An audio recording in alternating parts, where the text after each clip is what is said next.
BMC radio Malayalam വാർത്തകൾ നിങ്ങൾക്കായി അവതരിപ്പിക്കുന്നത് ഐമാക് കൊച്ചിൻ കലാഭവൻ. കലാവിദ്യാർത്ഥികൾക്ക് പ്രിയപ്പെട്ട ബഹ്റൈനിലെ കലാകേന്ദ്രം. കൂടുതൽ വിവരങ്ങൾക്കായി സന്ദർശിക്കൂ www.bahrainmediacity.com.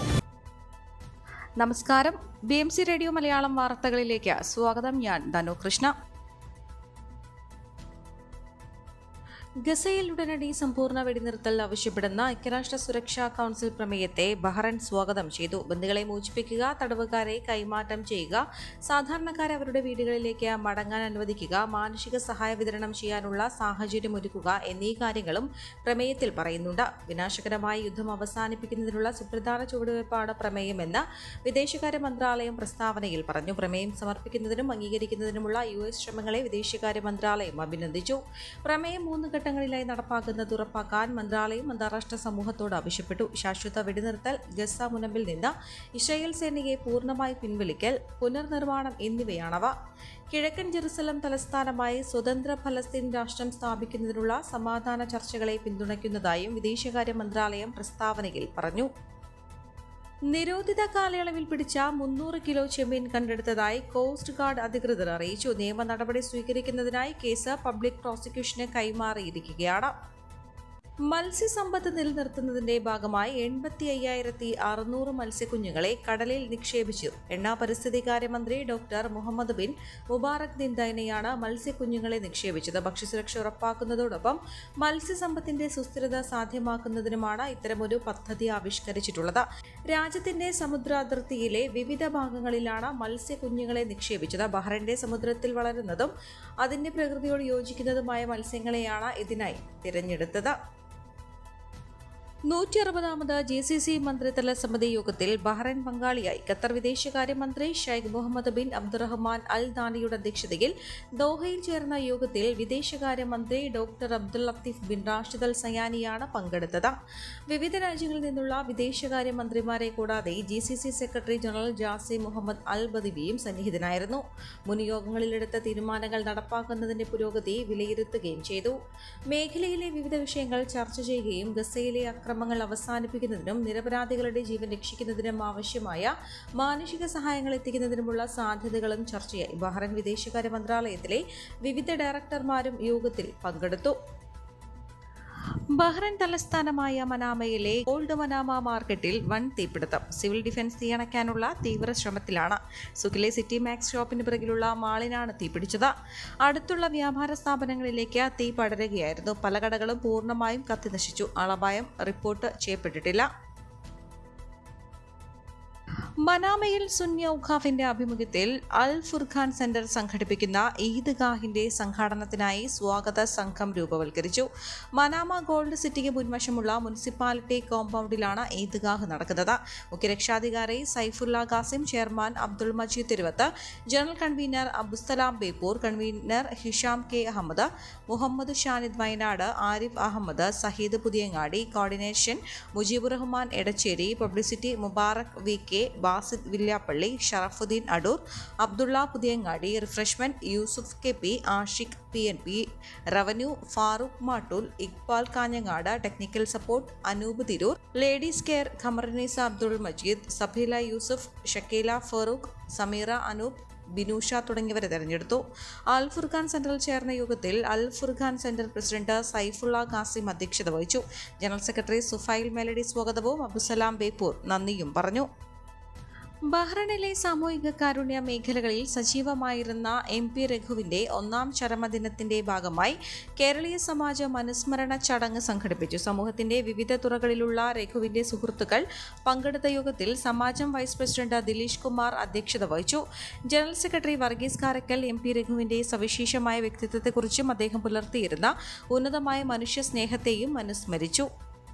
മലയാളി സമൂഹത്തിൽ MP രഘു സൃഷ്ടിച്ച പരസ്പര ബഹുമാനത്തിന്റെയും സ്നേഹത്തിന്റെയും കാരുണ്യ പ്രവർത്തനങ്ങളുടെയും ഓർമ്മകൾ നിലനിൽക്കുന്നുവെന്ന് ആക്ടിംഗ് പ്രസിഡന്റ് ദിലീഷ് കുമാർ അഭിപ്രായപ്പെട്ടു. മികച്ച സുഹൃത്തിനെയും സമാജത്തിന് എക്കാലത്തെയും മികച്ച നേതാവിനെയും നഷ്ടമായതായ സമാജം ട്രഷറർ ദേവദാസ് കുന്നത്ത് പറഞ്ഞു. വീരമണി, പ്രവീൺ നായർ, മോഹിനി തോമസ്, മണികണ്ഠൻ, സത്യൻ പേരാമ്പ്ര, ശ്രീഹരി പിള്ള എന്നിവരും സംസാരിച്ചു.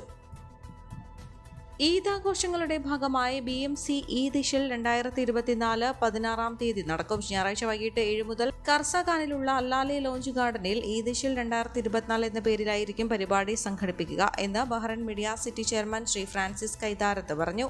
BMC ഈദ് ആഘോഷങ്ങളുടെ ഭാഗമായി നിരവധി കലാപരിപാടികൾ, ഡാൻസ്, മ്യൂസിക് ഷോ, ഗാനമേള, വടംവലി, സ്വിമ്മിംഗ് പൂൾ, തട്ടുകട, ഡിന്നർ എന്നിവ ഉണ്ടായിരിക്കുമെന്നും പരിപാടിയുടെ സ്വാഗത സംഘം ചീഫ് കോർഡിനേറ്റർ EV രാജീവൻ, കൺവീനർമാരായ രാജേഷ് പെരുങ്കുഴി, റിജോയ് മാത്യു എന്നിവർ അറിയിച്ചു. ആഘോഷങ്ങൾ വിജയമാക്കണമെന്ന് doctor PV Cherian, Sayyid Hanif, Anwar Nilambur, PV Mathukutty തുടങ്ങിയവർ അഭ്യർത്ഥിച്ചു. യാത്രാ സൗകര്യവും ഒരുക്കിയിട്ടുണ്ട്.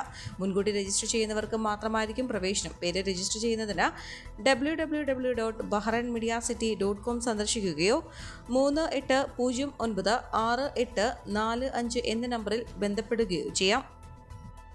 ബഹ്റൈനിലെ കേരള ഫുട്ബോൾ അസോസിയേഷൻ നടത്താൻ പോകുന്ന സൂപ്പർ കപ്പ് 2024 ലോഗോ പ്രകാശനം മീഡിയ വൺ സൂപ്പർ കപ്പ് സമാപന വേദിയിൽ നടന്നു.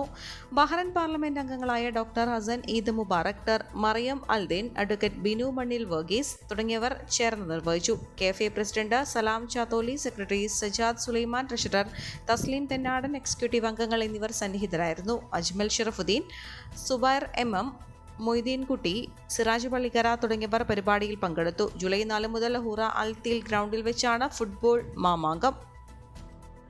അവസാന നിമിഷം തീരുമാനമാകുന്ന യാത്രകളിലെ ഉയർന്ന ടിക്കറ്റ് നിരക്കിൽ നിന്ന് യാത്രക്കാർക്ക് പരിരക്ഷ നൽകുന്നതിന് ഫെയർ ലോക്ക് സേവനത്തിന് തുടക്കമിട്ട എയർ ഇന്ത്യ എക്സ്പ്രസ്. യാത്രാതീയതിക്ക് എത്ര നേരത്തെ വേണമെങ്കിലും അപ്പോൾ എയർ ഇന്ത്യ എക്സ്പ്രസ് വെബ്സൈറ്റിൽ ലഭ്യമായ ഏറ്റവും കുറഞ്ഞ നിരക്കിൽ ടിക്കറ്റ് ലോക്ക് ചെയ്യാനുള്ള സൗകര്യമാണ് ഇതുവഴി ലഭിക്കുന്നത്.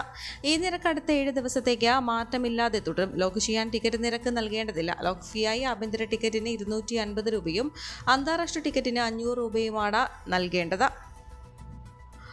മൂന്നാർ മേഖലയിലെ സർക്കാർ ഭൂമിക്ക് വ്യാജ പട്ടയം അനുവദിച്ച സംഭവത്തിൽ അന്വേഷണത്തിന് പ്രത്യേക സംഘത്തെ നിയമിക്കുമെന്ന് സർക്കാർ ഹൈക്കോടതി. റവന്യൂ ഉദ്യോഗസ്ഥരടക്കം പ്രതികളായ കേസിൽ നിലവിലെ അന്വേഷണം തൃപ്തികരമല്ലെന്ന കോടതി പരാമർശത്തിന്റെ അടിസ്ഥാനത്തിലാണ് പ്രത്യേക അന്വേഷണ സംഘത്തെ നിയമിക്കുന്നതെന്നും സർക്കാർ വ്യക്തമാക്കി.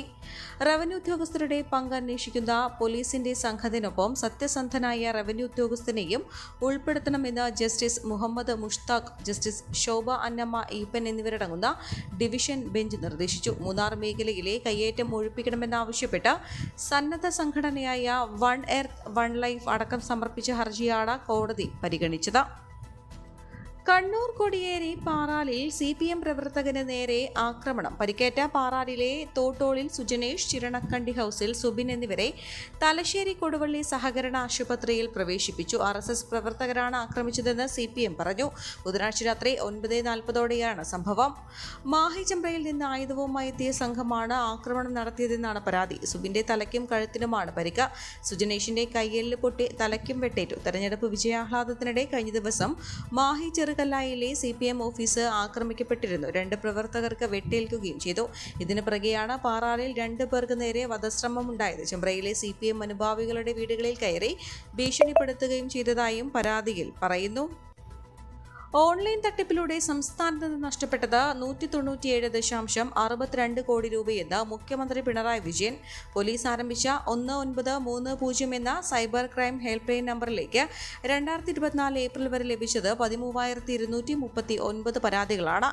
നഷ്ടപ്പെട്ടതിൽ 29.49 കോടി രൂപ വീണ്ടെടുക്കാനായി. 10,094 ബാങ്ക് അക്കൗണ്ടുകളും 7,290 സിം കാർഡുകളും 10,418 ഉപകരണങ്ങളും 7,126 വെബ്സൈറ്റുകളും 3,900 സമൂഹ മാധ്യമ പ്രൊഫൈലുകളും 476 മൊബൈൽ ആപ്ലിക്കേഷനുകളും നിർവീര്യമാക്കി.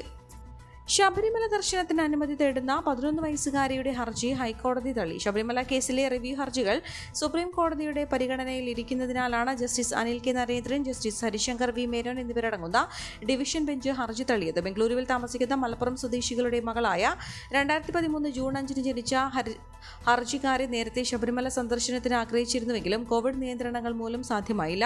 കഴിഞ്ഞ മണ്ഡലകാലത്ത് ദർശനം നടത്താൻ കുട്ടിക്ക് വേണ്ടി പിതാവ് ഓൺലൈൻ അപേക്ഷ നൽകിയെങ്കിലും 10 വയസ്സ് കഴിഞ്ഞതിനാൽ നിരാകരിച്ചു. തിരുവിതാംകൂർ ദേവസ്വത്തിന് നൽകിയ അപേക്ഷയിലും തീരുമാനമുണ്ടായില്ല. തുടർന്നാണ് ഋതുമതിയായിട്ടില്ലാത്തതിനാൽ 10 വയസ്സെന്ന പരിധി വെക്കരുതെന്ന വാദം ഉന്നയിച്ച് ഹർജിക്കാരി കോടതിയെ സമീപിച്ചത്. ഈ വാർത്തയോടുകൂടെ BMC റേഡിയോ മലയാളം വാർത്തകൾ സമാപിക്കുന്നു. നന്ദി, നമസ്കാരം.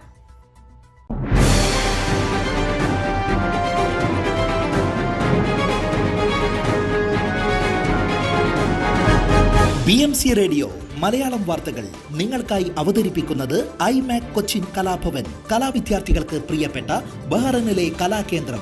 കൂടുതൽ വിവരങ്ങൾക്കായി സന്ദർശിക്കൂ www.bahrainmediacity.com.